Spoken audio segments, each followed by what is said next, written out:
സത്യം പറഞ്ഞാൽ എനിക്ക് ഈ സോഷ്യൽ മീഡിയയിൽ ശരി ഇപ്പം ഞാൻ പറയട്ടെ ഒരു മെയിൻ സ്ട്രീം ചാനലിലെ ആൾക്കാരൊക്കെ വന്നു അല്ലെങ്കിൽ പൊതുദർശനത്തിന് വെച്ചെടുത്ത് വന്നു. അത് കഴിഞ്ഞ് നിങ്ങൾ മറ്റേ എന്താ പറയുക ഹോസ്പിറ്റലിൽ ചെന്നു. ഇതെല്ലാം ആവശ്യത്തിൽ കൂടുതൽ എടുത്തു. ഈ മൊബൈലുകാരുടെ കാര്യമാണ് സഹിക്കാൻ വയ്യാത്ത. കാരണം എന്താ അറിയോ, ഈ ഒരു അനുഭവസ്ഥയാണ് ഞാൻ.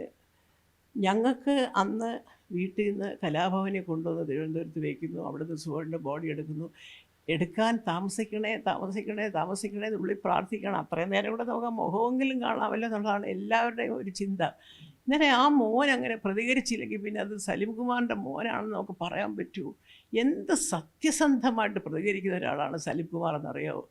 ഇപ്പം തന്നെ നിങ്ങൾ ആ ഒരു എന്താ പറയുക ഇൻസ്റ്റാഗ്രാമൊക്കെ നോക്കൂ. പാർട്ടിയുടെ അനുഭാവിയായിട്ടല്ല അദ്ദേഹം എപ്പോഴും സംസാരിച്ചിട്ടുള്ളത്.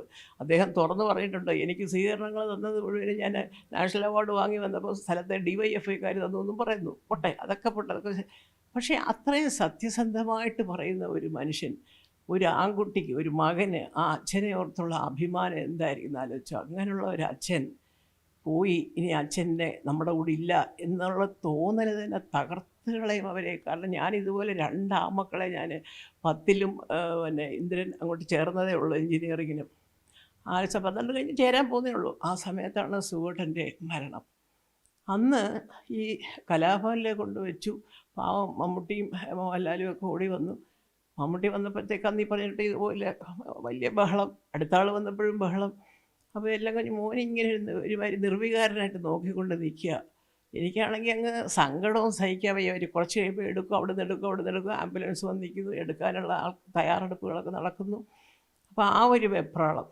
അപ്പോൾ അവനിങ്ങനെ എൻ്റെ തോളത്ത് വന്ന് കൈവച്ച് എല്ലാം കഴിഞ്ഞിട്ട് അന്നേരം ചോദിച്ചില്ല, അമ്മേ ഇപ്പോൾ ഈ ഇങ്ങനെ വന്ന് കിടന്ന് ഈ ബഹളം ഉണ്ടാക്കുന്നവരൊക്കെ ശരിക്കും അച്ഛനെ കാണാൻ വന്നതായിരിക്കത്തില്ല അമ്മേ, സ്റ്റാഴ്സിനെ കാണാൻ വന്നതായിരിക്കും, അവർക്ക് വേറൊരു സ്ഥലം കൊടുത്തൂടെ? അവരെന്നോട് ചോദിച്ച ചോദ്യമാണ്. അന്നിപ്പോൾ SSLCക്ക് പഠിക്കുന്നേ ഉള്ളൂ. ഞാൻ പറഞ്ഞു, മോനെ അതേ ഇതുവഴി പോകുമ്പോൾ ഇവിടെ ഇങ്ങനെ ഒരു ചടങ്ങ് നടക്കുന്നൊക്കെ അറിഞ്ഞുകൊണ്ടായിരിക്കുമോ വന്നതെന്നൊക്കെ പറഞ്ഞ് ഞാനങ്ങ് സമാധാനിപ്പിച്ചു വിട്ടു. പക്ഷേ അത് പല പ്രാവശ്യവും പൃഥ്വി അത് പറഞ്ഞിട്ടുണ്ട്. എങ്ങനെ താങ്ങാൻ പറ്റും ഈ വേണ്ടപ്പെട്ടവർക്ക്? ഇന്നലെ തന്നെ ഇന്നലെ കഴിഞ്ഞ ദിവസം നടന്ന സംഭവം ഞാനിപ്പോൾ സത്യം പറഞ്ഞാൽ ഈ ഷൂട്ടിങ്ങിൻ്റെ ഇടയ്ക്ക് ഇത് പറയാൻ തന്നെ കാര്യം, അയ്യോ എനിക്ക് സഹിക്കാൻ വയ്യാത്തതുണ്ട്. അല്ലെങ്കിൽ ഞാൻ ഈ ഷൂട്ടിങ് വേഷമൊന്നും ഇട്ടുകൊണ്ട് ഇങ്ങനെ ഒരു അഭിപ്രായം പറയാനിരിക്കുന്നത് ഒരാളല്ല ഞാൻ. നിങ്ങളിവിടെ ഇത്രയും ദൂരം മെനക്കെട്ട് വന്നു. അപ്പോൾ എനിക്കത് കണ്ടപ്പോൾ തോന്നിയത്, ഒന്നാമത് അദ്ദേഹം നാഷണൽ അവാർഡൊക്കെ വാങ്ങിച്ച അദ്ദേഹത്തിന് ഗാർഡ് ഓഫ് ഓണർ കൊടുക്കാനായിട്ട് പോലീസുകാർ തയ്യാറെടുക്കുക. ഈ പോലീസുകാർക്ക് അവരുടെ റൈഫിളൊന്നും താക്കാൻ പറ്റുന്നില്ല ഈ മൊബൈലുകാർ കാരണം. ഒന്ന്. രണ്ടാമത്, ഒരു മര്യാദ വേണ്ടേ? ഇത്രയും വർഷക്കാലം ആ മനുഷ്യൻ്റെ കൂടെ ജീവിച്ച അദ്ദേഹത്തിൻ്റെ ഭാര്യ തൊട്ട് പുറകിൽ കസേരയിലിരിക്കുകയാണ്. അവരുടെ മുമ്പിലങ്ങ് മറഞ്ഞങ്ങ് നിൽക്കുക. എന്നിട്ടും പാവം ആരോ വിളിച്ചുകൊണ്ട് വന്നപ്പം ആ കരച്ചിലും, ഞാൻ ചോദിക്കുന്നത്, എനിക്ക് ഒരു ഒറ്റ അപേക്ഷയുള്ളൂ. കാരണം കുറച്ചും കൂടി ഒരു വകതിരിവോടുകൂടി പെരുമാറണം. എനിക്കിപ്പോൾ ഇതൊക്കെ കാണുമ്പോഴാണ് ഈ സോഷ്യൽ മീഡിയ മൊബൈലുകാർക്കെല്ലാം കാശ് കൊടുത്താണ് ഓരോരുത്തർ കൊണ്ട് നടക്കുന്നത് 100% സത്യമാണെന്ന് തോന്നിപ്പിച്ച ഒരു ദിവസമാണ്. കാരണം ഇവർക്ക് കുറച്ച് കണ്ടൻറ്റ് വേണം, അത് റീലാക്കണം, എവിടെങ്കിലുമൊക്കെ ഇടണം, അത് 10 പേര് കാണണം. അപ്പോൾ ആ എണ്ണം കണ്ടവരുടെ എണ്ണം കൂടുമ്പോൾ കാശ് കിട്ടും. ഇങ്ങനെയാണോ കാശുണ്ടാക്കേണ്ടത്? എനിക്കറിയാൻ വേണ്ടി ചോദിക്കുക. അത്രയും ഒരു വിദ്യാഭ്യാസമോ വകതിരിവോ ഒരു കുടുംബ മര്യാദകളോ അറിയാൻ വയ്യാത്ത പിള്ളേരാണോ ഈ ഫോണുമായിട്ട് നടക്കുന്നത്? എനിക്ക് എന്തെങ്കിലും എനിക്ക് ബഹുമാനപ്പെട്ട മുഖ്യമന്ത്രിയുടെ അക്കാര്യത്തിൽ എനിക്ക് ബഹുമാനമുണ്ട്. നമ്മുടെ ശ്രീ സതീശൻ അവർ അവിടെ വന്നപ്പോൾ ആരാണ്ടോ ഒരു ഷോളോ എത്തുന്നു. അപ്പോൾ ഞാൻ കണ്ടു കൈകൊണ്ട് തട്ടുന്നതൊക്കെ കിടക്കും. കാരണം ഞാനാണ് ആ വീഡിയോ മുഴുവനും രാവിലെ മുതൽ ഇങ്ങനെ കണ്ടുകൊണ്ടിരിക്കുകയായിരുന്നു. കാരണം ഞാൻ ഇവിടെ പെട്ടുപോയി, എനിക്ക് അങ്ങ് സഹിക്കുന്നില്ല. അത് തട്ടിക്കളഞ്ഞു. അപ്പം അത്രയും ഒരു മുഖ്യമന്ത്രി കാണിച്ചപ്പോഴെങ്കിലും ഇവർ മനസ്സിലാക്കണ്ടേ, അയ്യോ നമ്മളങ്ങനെ കയറി തള്ളുന്നത് ശരിയല്ല. അദ്ദേഹം പോലും അതാരാണാവോ ഈ കോൺഗ്രസ്സിൽ ഇത്ര വിവരദോഷി? അതും എനിക്ക് അറിഞ്ഞോളൂ. അതിനെയൊക്കെ പാർട്ടിയിലോട്ട് കയറാൻ സമ്മതിക്കരുതാണ് ഞാൻ പറയുന്നത്. അതെല്ലാം കഴിഞ്ഞ് അവിടെ വന്ന് നിൽക്കുന്നു. ഇത് എനിക്കിപ്പോഴും എനിക്ക് മനസ്സിനകത്തൊരു സങ്കടം. എനിക്ക് സലിംകുമാറിൻ്റെ ഭാര്യയുടെ ആ കരച്ചിലുണ്ടല്ലോ, എൻ്റെ മോനെ, അതൊന്നും നമുക്ക് അത് അനുഭവിച്ചിറക്കേ അതറിയുള്ളൂ. ആ മുഖം കുറച്ച് നേരം ബഹളങ്ങളില്ലാതെ സ്വസ്ഥമായിട്ട് 2 മക്കളെയും ചേർത്ത് പിടിച്ച് അവിടെ നിൽക്കാൻ ഒരു ഭാര്യയ്ക്ക്, ഒരമ്മയ്ക്ക് ആഗ്രഹം ഉണ്ടാവും. അത് നമ്മൾ മനസ്സിലാക്കണം, അല്ലേ?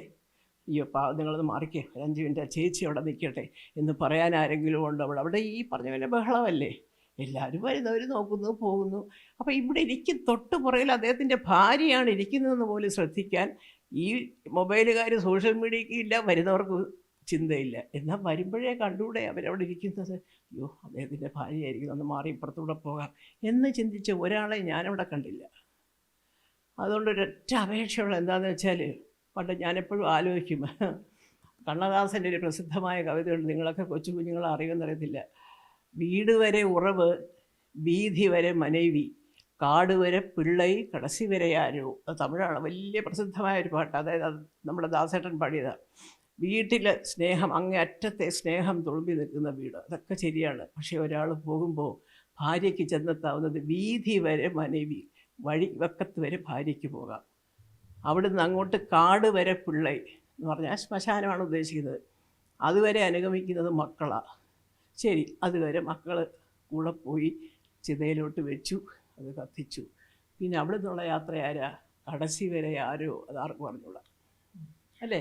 അപ്പോൾ അത്രയും മനോഹരമായ ഒരു ഞാനെപ്പോഴെന്നും ആലോചിക്കും, നമുക്കൊക്കെ അടുത്തിരിക്കാൻ പറ്റിയൊരു സമയമുണ്ട്. സ്വന്തം ഭാര്യയ്ക്ക് പോലും അദ്ദേഹത്തിനെ എടുത്തുകൊണ്ട് പോകുമ്പോൾ ആ ഗേറ്റിൻ്റെ അവിടെ വരെ ചെല്ലാം, അതിനങ്ങോട്ട് അതിനപ്പുറത്തേക്ക് പോകാൻ അതിൽ. അപ്പോൾ ഉള്ള സമയം അവർക്ക് വിട്ടുകൊള്ളേ. ഞാൻ പറയുന്നത് ഈ പൊതുദർശനം അല്ലെങ്കിൽ ഈ ഹോസ്പിറ്റല് അതെല്ലാം അനുവദിച്ചിട്ട് വീട്ടിൽ വരുമ്പോൾ വളരെ റെസ്ട്രിക്റ്റ് ചെയ്ത് വേണമെന്നുണ്ടെങ്കിൽ ഇപ്പോൾ ഇതിനെപ്പറ്റി എടുത്ത് ഏതെങ്കിലും ചാനലിൽ വലിയ ഒരു പ്രധാന വാർത്തയിൽ കാണിക്കാൻ അദ്ദേഹത്തിൻ്റെ സംസ്കാരം നടന്നു.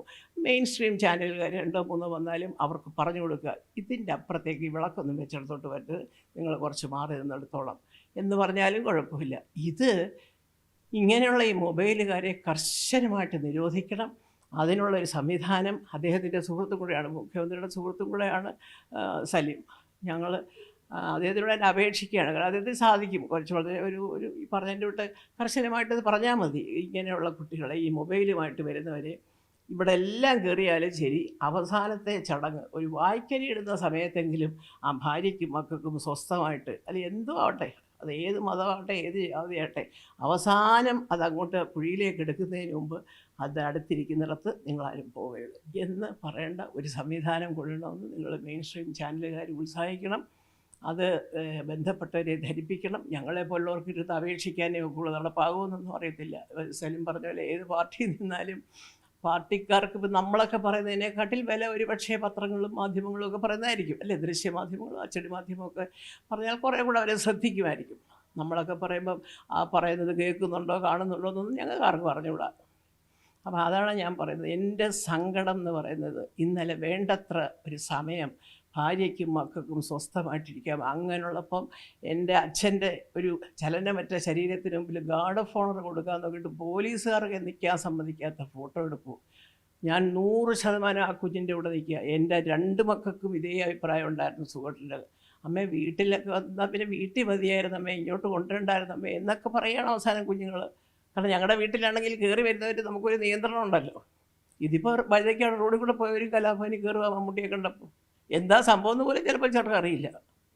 അപ്പോൾ അത് വല്ലാത്തൊരു വേദനയാണ് മോനെ. അത് പെട്ടെന്ന് മാറത്തില്ല. അത് ഞങ്ങൾ കണ്ടവർക്കേ മാറുന്നില്ല വേദന. അപ്പോൾ അത് അനുഭവിച്ചവർക്ക് എന്തായിരിക്കും? കൂടുതൽ വാർത്തകൾക്ക് News 18 Keralam YouTube channel subscribe ചെയ്യുക.